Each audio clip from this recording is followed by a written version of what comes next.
सो welcome dear student once again. So हमने part third के अंदर क्वेश्चन 50 से क्वेश्चन 80 तक डिस्कस कर लिए थे और अभी हम पार्ट फोर के अंदर क्वेश्चन 81 से क्वेश्चन 100 तक डिस्कस करने वाले हैं। So let's start from question 81। In a female with sex chromosome XXX, यानी यहाँ पे जो कंडीशन है वो क्या है, ट्रिपल एक्स वाली कंडीशन है। ठीक है, तो how many Barr bodies will be there. तो dear student, generally normal condition के अंदर जो XX वाली कंडीशन होती है फीमेल में, उसमें एक बार बॉडी होती है, लेकिन यहाँ पे जो कंडीशन है वो क्या है, ट्रिपल एक्स है। इट मीन्स कि यहाँ पे कितनी बार बॉडी होंगी, 2 बार बॉडी प्रेजेंट होंगी। Then moving to question 82, the common example of point mutation is. तो जनरली डियर स्टूडेंट, जो पॉइंट म्यूटेशन है इसका मीन होता है कि सिंगल न्यूक्लियोटाइड चेंज। ठीक है, तो जो सिकल सेल एनीमिया है इज ए पॉइंट म्यूटेशन। यहाँ पे क्या होता है कि जो एडेनिन है वो किस में चेंज हो जाता है, थाइमिन के अंदर चेंज हो जाएगा। ठीक है, और एमाइनो एसिड भी यहाँ पे बदल जाएगा। स्पेशली क्या होता है कि जो ग्लूटामिक एसिड होता है, ग्लूटामिक एसिड है वो किस में कन्वर्ट हो जाएगा, वैलिन में चेंज हो जाएगा। So moving to question 83। Okay, here is the question 83। Highly repetitive DNA in the eukaryotes. Eukaryotes का जो डीएनए है वो क्या है, हाईली रिपीटेटिव डीएनए है डियर स्टूडेंट। और ये क्वेश्चन ये कह रहा है कि वो कोट कर्व के अंदर कहाँ पर ऑक्यूपाई करेगा। ठीक है, तो कोट कर्व कैसे बनाते हैं, हम एक तरफ लेते हैं लॉग कोट, दूसरी तरफ क्या लेते हैं, रीनेचुरेशन लेते हैं। ठीक है, परसेंटेज ऑफ रीनेचुरेशन। तो जनरली क्या होगा कि जो यूनिक डीएनए है, यूनिक डीएनए है वो यहाँ पे रिप्रेजेंट होगा।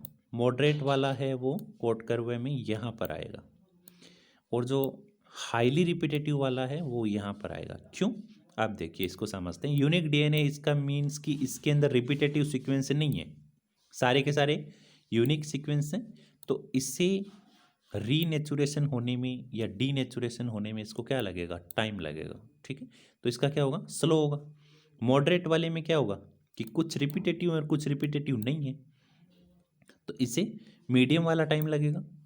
और ये क्या कि हाईली रिपीटेटिव मतलब एक जैसे सीक्वेंस ज़्यादा है, तो रीनेचुरेशन क्या होगा, फास्ट होगा, क्योंकि खोलना इजी रहेगा। तो ये यहाँ पर आएगा। इट मीन्स कि जो करेक्ट आंसर है वो यहाँ पे क्या होगा, option third, fast. Then moving to question 84। Ames test use to screen mutagenicity is best on. तो एम्स टेस्ट है वो डियर स्टूडेंट, हम म्यूटाजेनेसिटी को चेक करने के लिए यूज करते हैं, और इसके अंदर हम साल्मोनेला टाइफीम्यूरियम जो बैक्टीरिया है उसको यूज करते हैं। इस बैक्टीरिया की खास बात होती है कि ये ऑक्सोट्रोप्स होता है, यानी इसके अंदर एक जीन नहीं होता हिस्टिडीन का, ये हिस माइनस होता है। ठीक है, so let's see the option. Reversion of arginine, no, arginine का रिवर्जन नहीं होगा, टायरोसिन का भी नहीं होगा। ठीक है, हिस्टिडीन है वो उसका रिवर्जन हो जाएगा। ठीक है, reversion of histidine auxotrophs mutant to prototrophic. Then moving to question 85। Alu element है, और अलू क्या है डियर स्टूडेंट, अलू एक रेस्ट्रिक्शन एंडोन्यूक्लियस है। सॉरी, ओके, तो अलू यहाँ पे क्या है, एक रेस्ट्रिक्शन एंडोन्यूक्लियस है जो कि साइन का पार्ट है। ठीक है, साइन इज ए ट्रांसपोजोन, ट्रांसपोजोन की कैटेगरी है, और उसमें क्या है, अलू आता है। तो अलू का जो बेस पेयर है, जो इसका साइज होता है वो 1,00,000 टाइम ये रिपीट होता रहता है जीनोम के अंदर। तो अलू क्या है, एक ट्रांसपोजेबल एलिमेंट्स है। ठीक है, is a short interspersed nucleotide elements. Then moving to question 86, which of the following structure is an example of lymphatic vessels?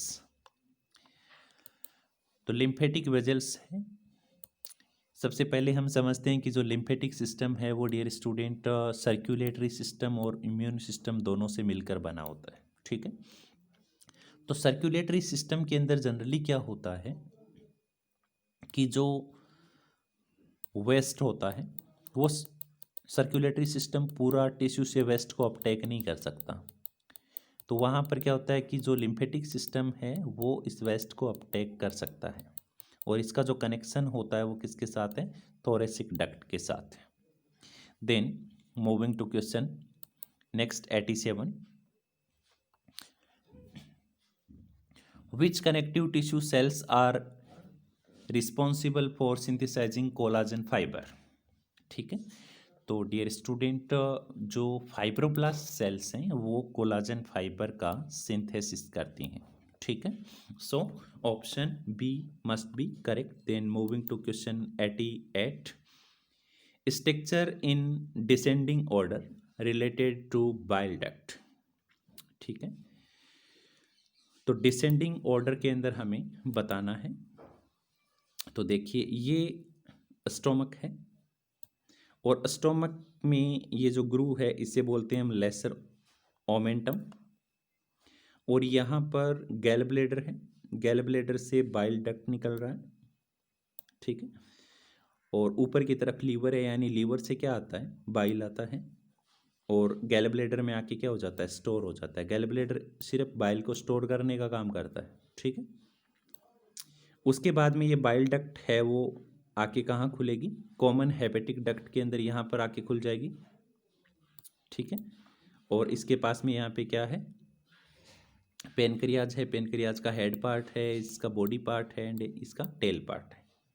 Okay, अब देखते हैं हम डिसेंडिंग ऑर्डर में। तो डिसेंडिंग ऑर्डर में देखेंगे तो लेसर ओमेंटम सबसे ऊपर आ रहा है, ये देखिए। उसके बाद में फर्स्ट पार्ट ऑफ ड्यूडेनम, ये ड्यूडेनम का फर्स्ट पार्ट है, ये वाला देखिए यहाँ पे, ये ड्यूडेनम का फर्स्ट पार्ट है। उसके बाद में क्या होगा, हेड ऑफ पेनक्रियाज, ये पेनक्रियाज का हेड आ गया है यहाँ पे।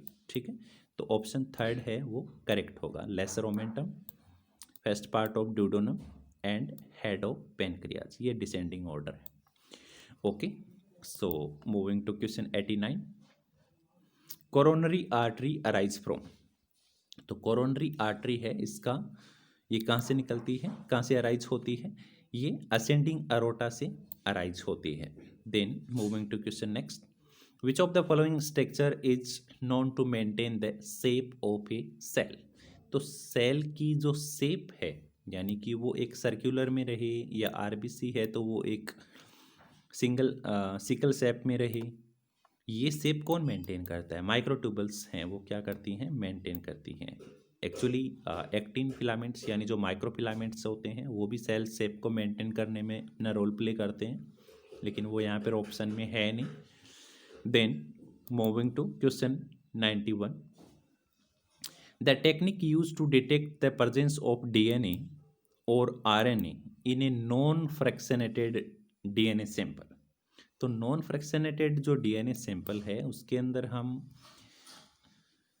डीएनए और आरएनए की प्रेजेंस को चेक करते हैं या उसे डिटेक्ट करते हैं, तो हम डॉट ब्लॉट टेक्निक का यूज करते हैं। वेस्टर्न ब्लॉट तो यहाँ हो ही नहीं सकता, इनसिटू हाइब्रिडाइजेशन भी सेल के अंदर करते हैं, कॉलोनी हाइब्रिडाइजेशन भी नहीं कर सकते। ठीक है, तो डॉट ब्लॉट टेक्निक का यूज करते हैं। Then moving to question 92, chromosome painting use to detect chromosome translocation is also called. तो क्रोमोसोम पेंटिंग है उसके अंदर हम ट्रांसलोकेशन को डिटेक्ट कर रहे हैं, तो हम किससे डिटेक्ट कर सकते हैं, फिश टेक्निक से, यानी फ्लोरोसेंट इनसिटू हाइब्रिडाइजेशन से हम इसको चेक कर सकते हैं। ठीक है, कैरियोटाइप में तो हम सिर्फ अरेंज करते हैं क्रोमोसोम्स को, तो कैरियोटाइप यहाँ पे नहीं हो सकता। Then moving to question 93, which of the following growth media would you expect to result in synthesis of high level of mRNA for the enzyme of E. coli lactoperon? तो lac operon कब चलेगा, lac operon कब चलेगा कि जब glucose नहीं होगा और लैक्टोज का लेवल क्या होगा, हाई होगा। ठीक है, तभी तो सिंथेसाइज होगा एमआरएनए का। ठीक है, so no glucose and high lactose वाली कंडीशन के अंदर हम एमआरएनए का सिंथेसिस करवाते हैं, यानी लैक्टोज ओपेरोन का mRNA बनेगा, उससे कई तरीके के एंजाइम्स बनेंगे जो लैक्टोज मेटाबॉलिज्म में हेल्प करेंगे। Then moving to question 94, which protein move the least from point of application of sample while electrophoresis। ठीक है, तो लिस्ट मूव करेगा इस इट मीन्स कि मॉलिक्यूलर वेट है वो ज़्यादा होगा। तो जो गामा ग्लोबुलिन है उसका मॉलिक्यूलर वेट क्या है, ज़्यादा है। ठीक है, तो ये क्या करेगा, list from point of applications के जरिए मूव करेगा। Then moving to question 95, biochips का है। और बायोचिप्स क्या होती हैं डियर स्टूडेंट, ये सेमी कंडक्टिंग मॉलिक्यूल्स होते हैं और इनको हम क्या करते हैं, inserted into the protein framework.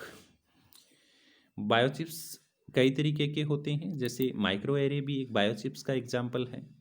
ठीक है, इसी तरीके से microfluidic chips, protein micro array जो प्रोटीन प्रोटीन इंटरेक्शन को चेक करने के लिए यूज करते हैं, they are all are biochips. Then moving to question 96, micro biosensor. तो माइक्रो बायोसेंसर हैं are based on ion sensitive field effect transition के ऊपर बेस्ड होते हैं। Then moving to question 97, P1 cloning vector है और डियर स्टूडेंट इसका length पूछा गया, क्लोनिंग लेंथ। ठीक है, तो ये इसका क्लोनिंग लेंथ होता है वो क्या है, 100 KB होता है। यहाँ पर हम कुछ वेक्टर का साइज हमें और भी ध्यान में रखना चाहिए, क्योंकि इस बार एग्जाम में आपको हो सकता है मे बी कॉस्मेट का साइज़ पूछ लिया जाए, बैग का साइज़ पूछ लिया जाए, या का साइज़ पूछ लिया जाए। तो यहाँ पे मैंने साइज़ नोट कर रखे हैं। जो M13 है उसका क्लोनिंग जो साइज़ है वो बहुत ही कम होता है, 1 से 4 KB होता है। प्लाज्मिड है उसका 1 से 5 KB होता है। फाज है उसका 2 से 25 KB होता है। और जो कॉस्मिड है उसका 35 से 45 KB होता है। जो बैक है बैक्टीरियल आर्टिफिशियल क्रोमोसोम, उसके अंदर हम 300 KB तक का जीन इंसर्ट करवा सकते हैं। और जो याक है उसके अंदर हम 2000 KB तक का जीन है उसे इंसर्ट करा सकते हैं। ये इनकी क्लोनिंग साइज है। ठीक है, then moving to question 98, Alec Jeffreys पूछा गया है और वी वेल नो कि एलेक जेफ्रे किससे एसोसिएटेड हैं डियर स्टूडेंट, डीएनए फिंगरप्रिंटिंग। ठीक है, भारत के अंदर जो डीएनए फिंगरप्रिंटिंग पे सबसे ज़्यादा काम किया है वो BHU के ही प्रोफेसर है, doctor Lalji Singh. Is a father of DNA fingerprinting in India. Then moving to question 99, what is the mode of action of endonuclease third. तो एंडोन्यूक्लियस थर्ड क्या काम करता है डियर स्टूडेंट, एंडोन्यूक्लियस थर्ड है वो डबल स्टैंडर्ड डीएनए के ऊपर act करता है, किस डायरेक्शन के अंदर, 3 से 5 डायरेक्शन के अंदर। ठीक है, so option 4 must be correct. Then moving to question 100, ये अपना लास्ट क्वेश्चन रहेगा। हॉट पीसीआर के बारे में क्वेश्चन है। Hot PCR is a modification of PCR, which of the following is not corresponding to it. ठीक है, the basis is that extension is not started until the first cycle reaches its maximum temperature. No. The polymerase is added after the first cycle. No. It is satisfactory for small number of sample. No. It lead to generation of non-specific product. Yes. Hot PCR के अंदर क्या होता है कि non specific product हैं वो generate होते हैं। तो डियर स्टूडेंट, यहाँ पर हम इस पार्ट के अंदर इतने ही क्वेश्चन को डिस्कस करेंगे। आगे जो हमारा पार्ट